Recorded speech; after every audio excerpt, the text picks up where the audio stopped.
안녕하세요. 반갑습니다.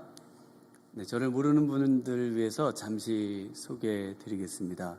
저는 우리 미랄교회에서 신학교 시절 전도사로 또 신학교를 졸업하고 또 강도사, 목사 안수도 받고요.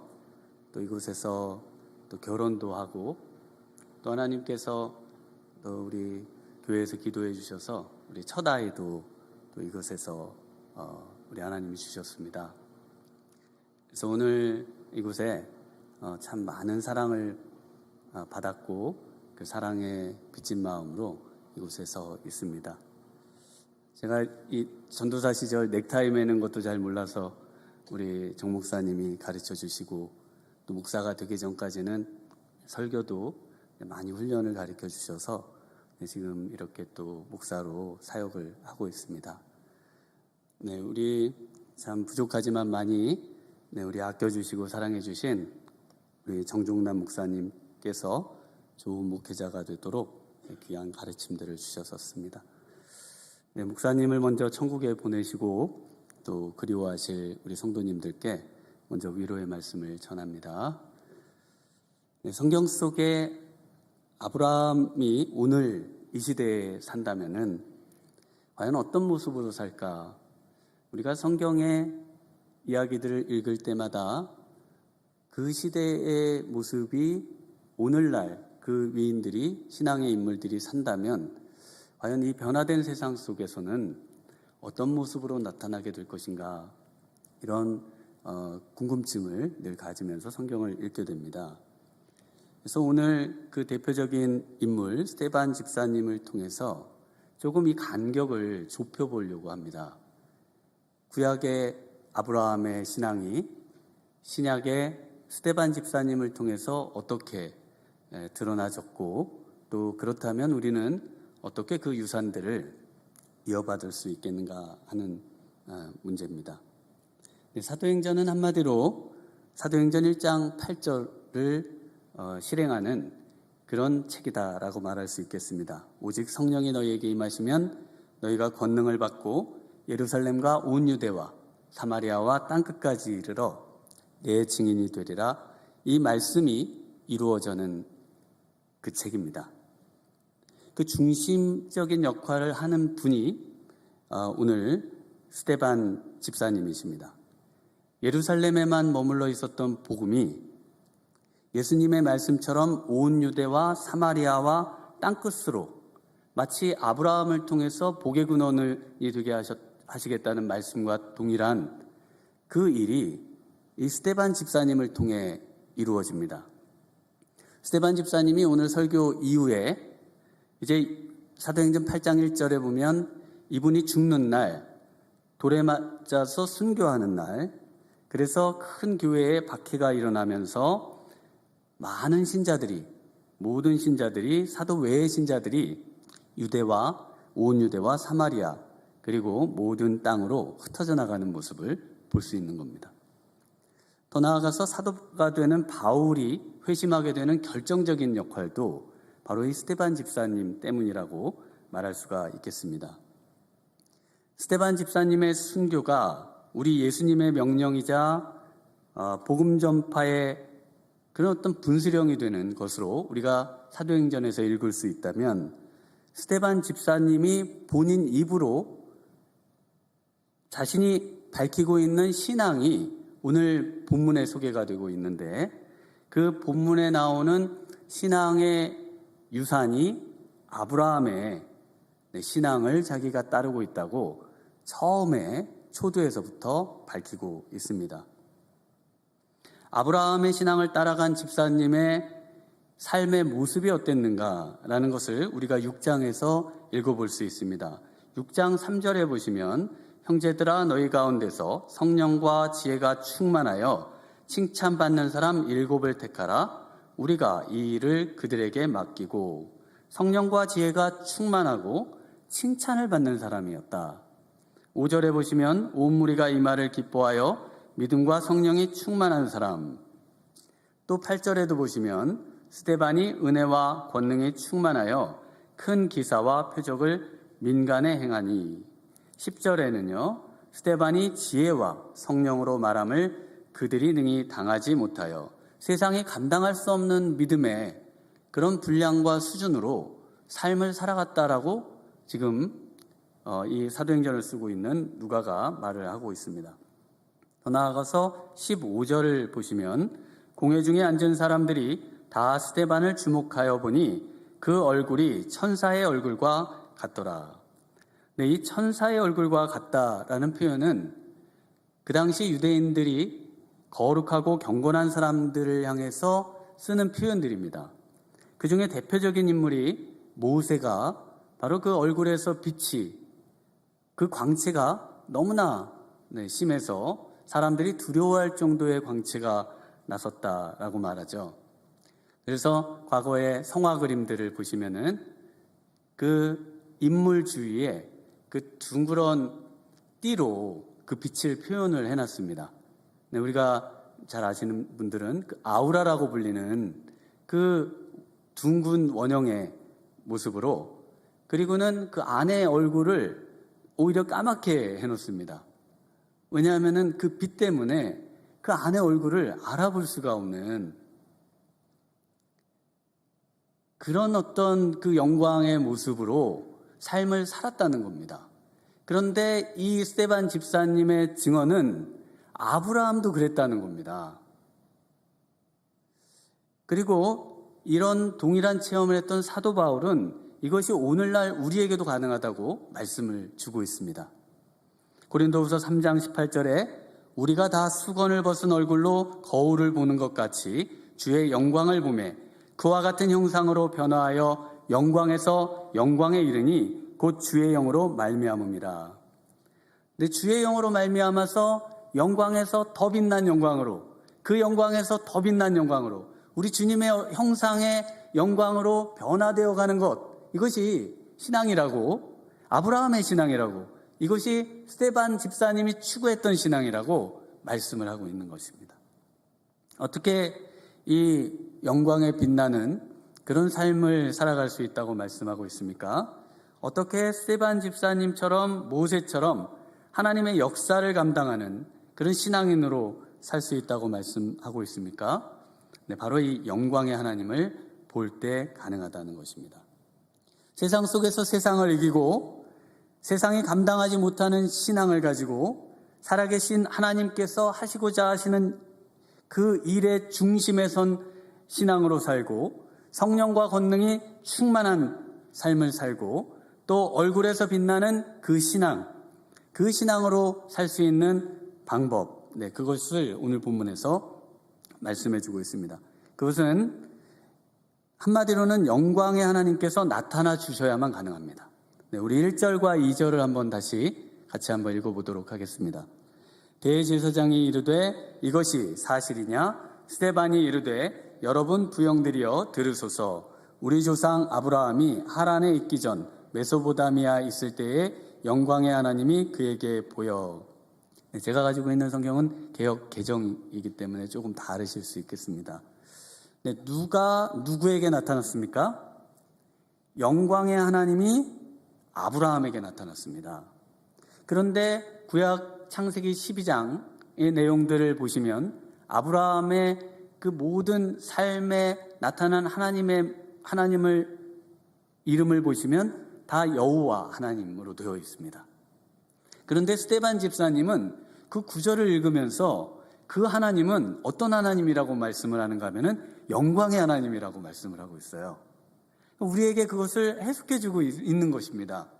그 하나님은 그냥 정말 안 보이시고 정말 아무런 감흥도 없으신 어떤 그런 분이 아니시고 정말 그 영광 중에 계시는 그 빛 가운데 계시는 그 하나님이라는 것을 나는 경험했다. 그 신앙을 추구하면서 보니까 아브라함이 만난 하나님은 영광의 하나님이시더라 라고 말씀을 하고 있습니다.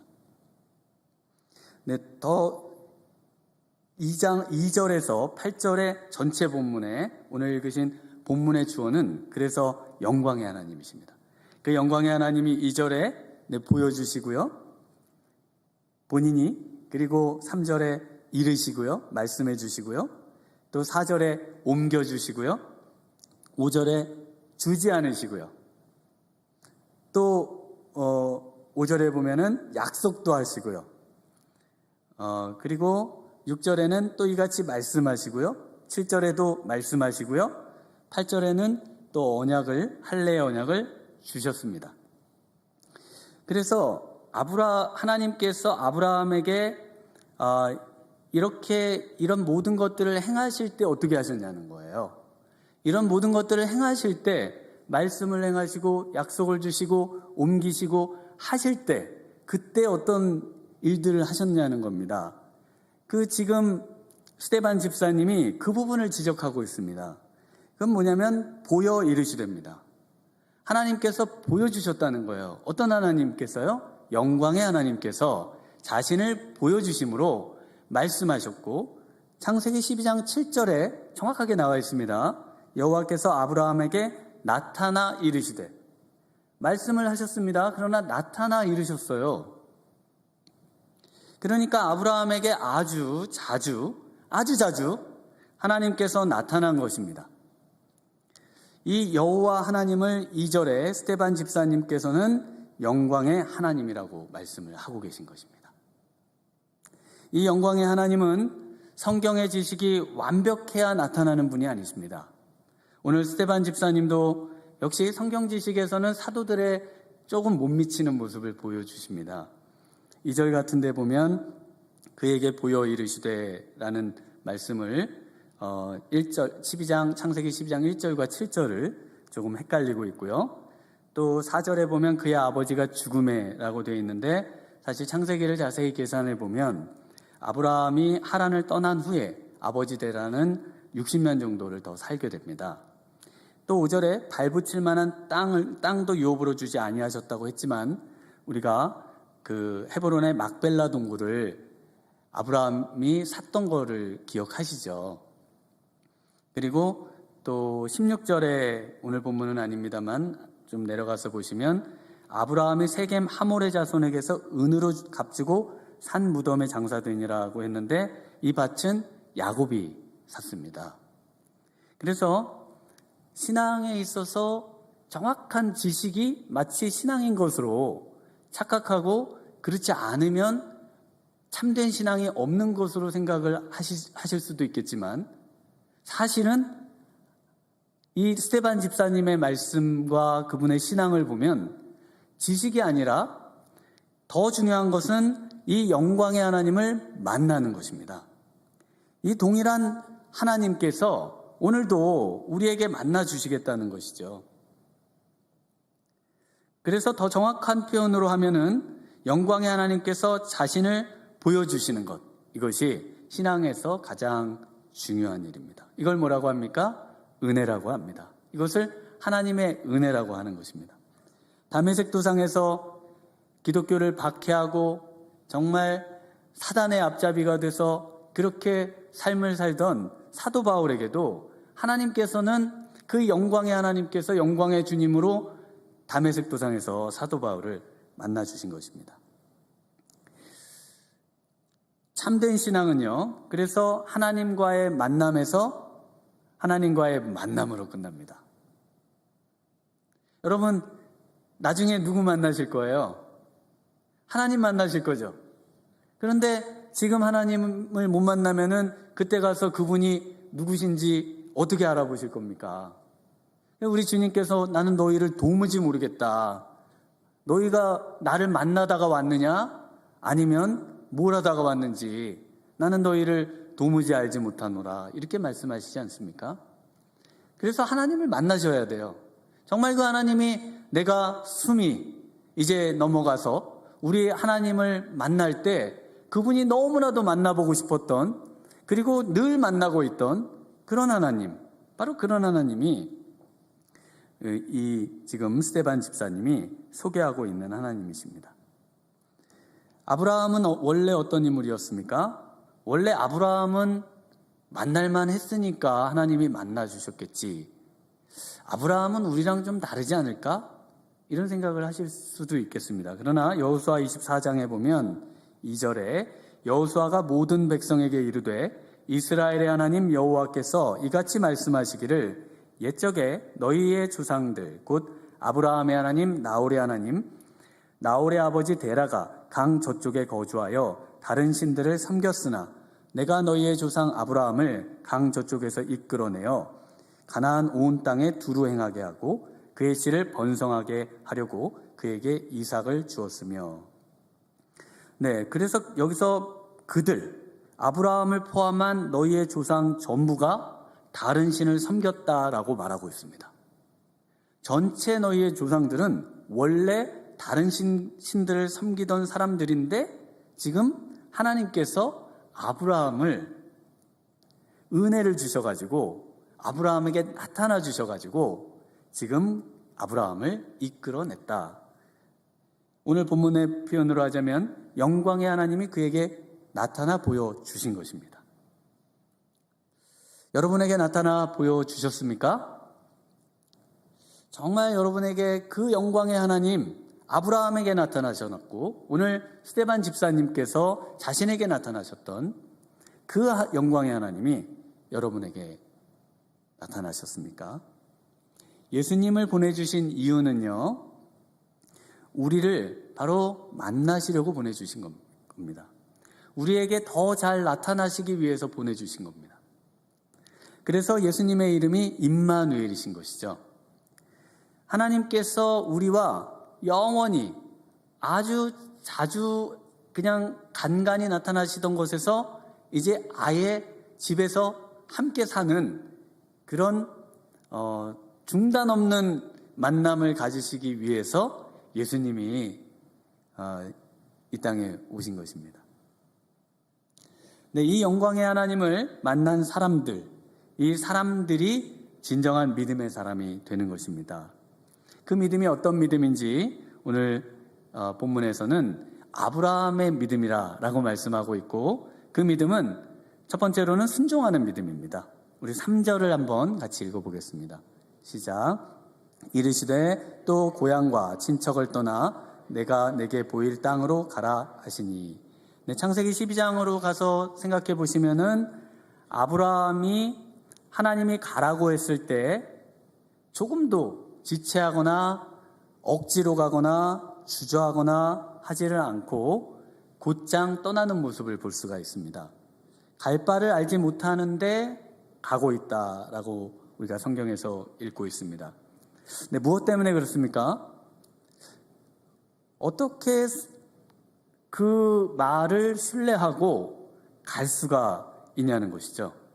창세기 12장 4절에 이에 아브라함이 여호와의 말씀을 따라갔고, 네, 바로 이 말씀하시는 영광의 하나님을 따라가는 것, 이것이 순종입니다. 영광의 하나님을 만나야 되고요, 그 하나님이시기 때문에 그분이 말씀하시는 것을 따라갈 수 있는 것이기 때문에 그 영광의 하나님을 만나야 그 하나님이 말씀하시는 것을 따라갈 수 있습니다. 그 따라가는 삶을 순종이라고 우리가 부르는 것이죠. 그래서 4절에는 하나님께서 옮기시니 아브라함은 따라갑니다. 하나님은 앞에 가시고 우리는 따라갑니다. 하나님이 앞에 가시고 우리가 따라가는 것을 순종이라고 하는 겁니다. 그러면 우리가 앞에 가고 하나님은 뒤에 따라오세요 하는 건 뭘까요? 그걸 죄라고 하는 겁니다. 그걸 교만이라고 하는 것이죠.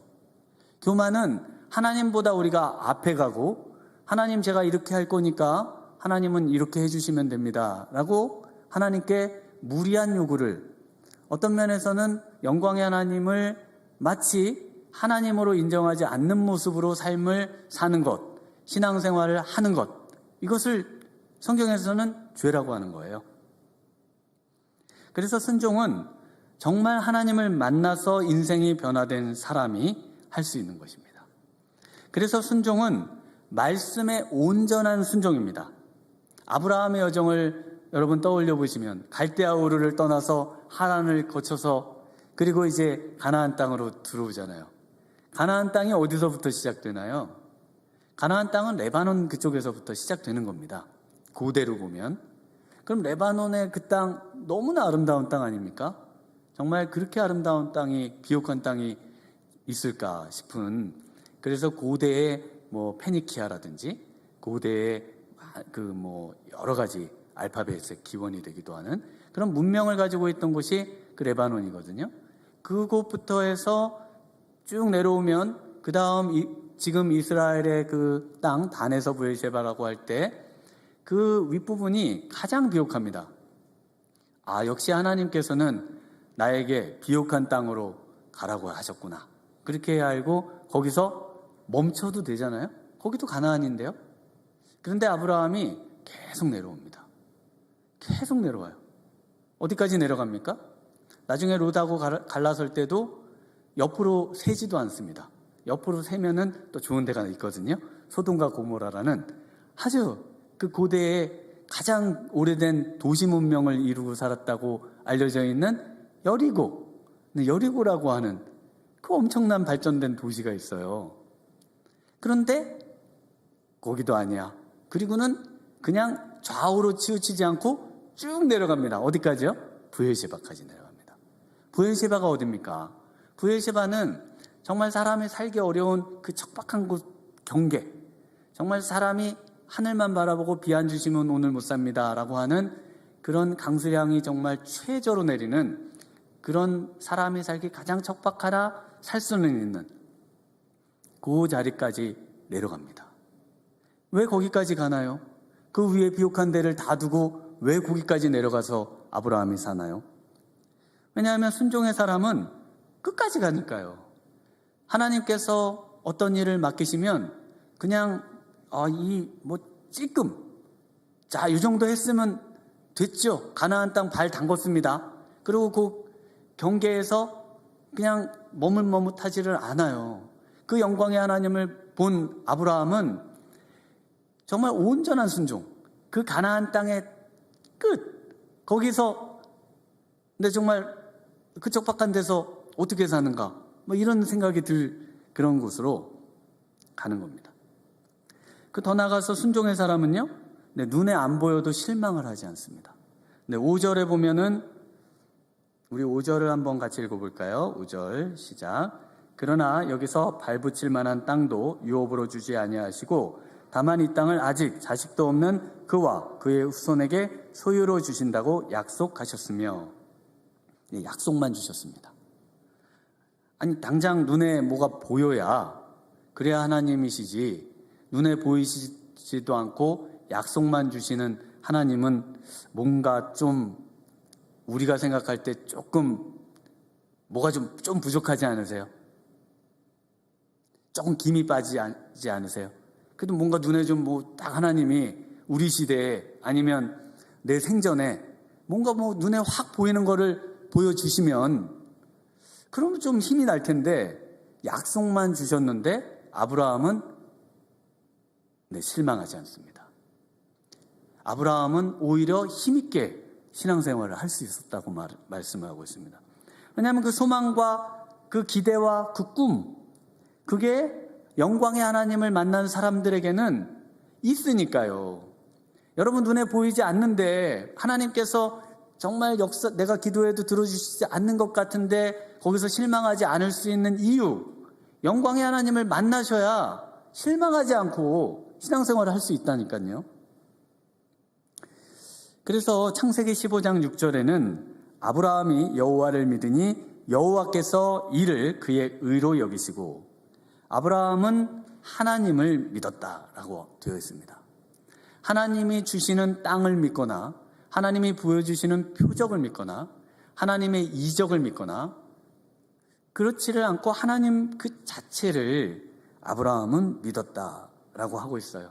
이 하나님이 바로 영광의 하나님이십니다.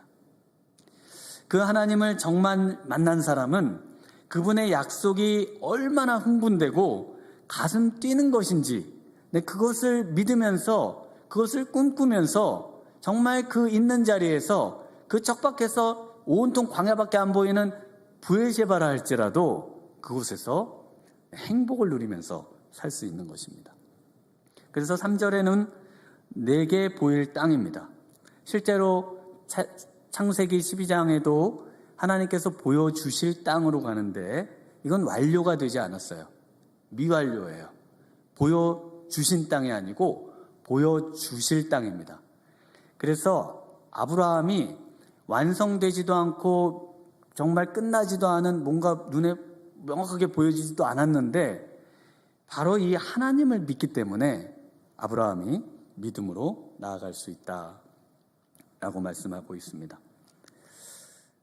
마치 강아지가 그 주인 얼굴을 쳐다보고 있는 것처럼 하루 종일 쳐다보고 있잖아요. 좀 안 쳐다봤으면 좋을 것 같은데 늘 쳐다보고 있죠.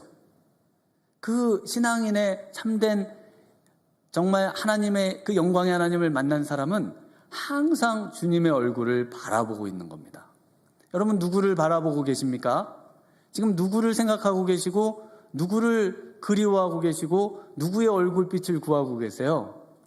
아브라함부터 스데반에 이르기까지 모든 신앙인은 그 영광의 하나님을 만난 분들은 다 하나님의 얼굴을 마치 강아지가 주인의 얼굴만 쳐다보고 있는 것처럼 그렇게 그의 얼굴빛을 구하면서 살아가고 있다는 것입니다.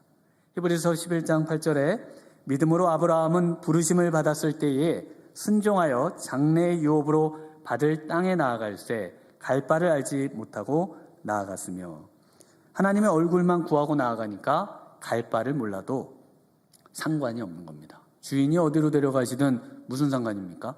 주인 맘이죠. 주인의 얼굴만 구하며 주인이 가자는 대로 따라가는 겁니다. 그래서 순종하는 믿음은 영광의 하나님의 얼굴에서 한시도 눈을 떼지 않고 그분의 얼굴만 바라보면서 사는 삶입니다. 하나님께서 자신을 어떻게 자신을 나타내길 좋아하시냐면 아브라함의 하나님, 이삭의 하나님, 야곱의 하나님. 아브라함의 하나님, 이삭의 하나님, 야곱의 하나님은 무슨 의미일까요? 네, 우리 예수님께서 이거를 정확하게 설명해 주셨어요. 네, 그래서 구약과 신약은 항상 이렇게 같이 봐야 되잖아요. 네, 죽은 자의 하나님이 아니라 살아있는 자의 하나님이심을 아브라함의 하나님, 이삭의 하나님, 야곱의 하나님이라는 이름으로 말씀해 주셨습니다. 우리보다 먼저 가신 분들은 이제 없어지신 게 아니에요. 같이 있는 겁니다. 우리 하나님과 같이 있고 우리와 함께 같이, 우리는 여기서 또 하늘에서 같이 예배를 드리고 있는, 살아있는 겁니다. 우리도 죽음은 끝이 아니에요. 아브라함의 하나님, 이삭의 하나님, 정말 야곱의 하나님은 살아 계신 분의 하나님이십니다. 하나님을 믿으면 정말 하나님만 바라본다는 것, 이것이 그래서 무엇을 의미하는가? 바로 능히 이루실 것을 확신하는 믿음입니다. 아브라함의 믿음의 두 번째 측면은 바로 능히 이루실 것을 확신하는 믿음이에요. 하나님만 바라보는데 그 하나님에 대해서 어떤 의심, 전능하실까? 조금 능력이 부족하진 않으실까? 이렇다면 또 우리의 마음에 그분에 대한 전폭적인 신뢰가 어렵겠죠. 그런데 아브라함이 믿은 하나님은, 또 스데반 집사님이 믿는 하나님은 능히 이루실 것을 확신하는 그런 마음으로 이 하나님을, 우리 하나님을 믿습니다. 우리 8절 한번 같이 읽겠습니다. 할례의 언약을 아브라함에게 주셨더니 그가 이삭을 낳아 여드레 만에 할례를 행하고 이삭이 야곱을, 야곱이 우리 12조상을 낳으니라. 네, 지금 이 글을 쓰고 있는 스데반 집사님 때로부터 지금도 유대인들에게는 할례가 아주 중요한 의식입니다. 탈무드를 같이 듣던 마오르라고 하는 친구가 이제 그 대학 생활 중에 결혼을 했어요. 그래서 이 결혼식에 초대를 해서 그 결혼식도 참여를 해보고, 그리고 또 그 아이를 출산해가지고 난지 정말 8일 만에 할례를 하더라고요. 그래서 그 할례 그 예식에도 초대를 했습니다. 그래서 그 호텔 같은 데에서 이제 그 집례하는 모엘이라고 하는 그 분이 계시고, 할례를 집도하는 이제 훈련 받으신 분이 계시고, 엘리야의 의자도 있고, 또 랍비도 계시고, 네, 그리고 온 가족들이 이제 그 축하하면서 그 자리에 이제 참석을 합니다. 근데 저는 그 친해서 그냥 저만, 가족이 아닌데 원래 가족만 참석을 하는데 저는 이제 이런 문화를 배우고 이러니까 이렇게 초대를 해줘가지고 참석을 했었습니다.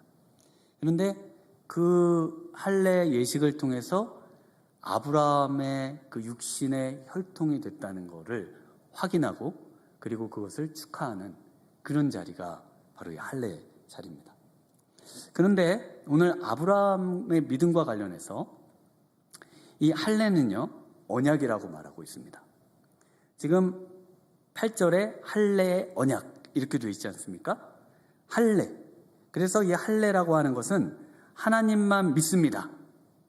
그 인생을 걸만한 그 약속을 믿는다는 표를 몸에다가 행하는 겁니다.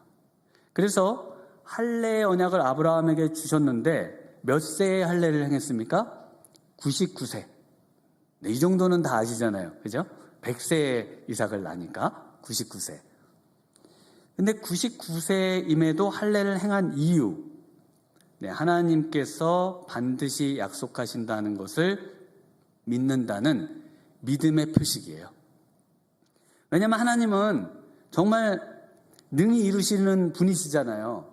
능히 이루시는 분이시면은 몸에다가 너가 믿는다는 그 표식을 해라 할 때 만약에 여러분이 정말 믿으면 하시겠죠. 그 믿는다는 표식을 한 거라니까요. 그래서 99세지만 반드시 제 몸을 통해서 하나님께서 아들을 주신다는 것을 믿습니다 라는 믿음의 표식이라고 말하고 있습니다. 로마서 4장 19절, 그가 100세나 되어 자기 몸이 죽은 것 같고 사라의 태가 죽은 것 같음을 알고도 믿음이 약하여지지 아니하고 약속하신 그것을 또한 능히 이루실 줄을 확신하였으니 그러므로 그것이 그에게 의로 여겨졌느니라. 네, 이 지금 읽어드린 로마서 4장이 할례의 맥락에서 하시는 말씀이에요. 그래서 한번 나중에 시간이 되시면 로마서 4장을 읽어보시면 요 구절이 이 할례의 맥락 속에서 나온다는 것을 아실 수가 있습니다.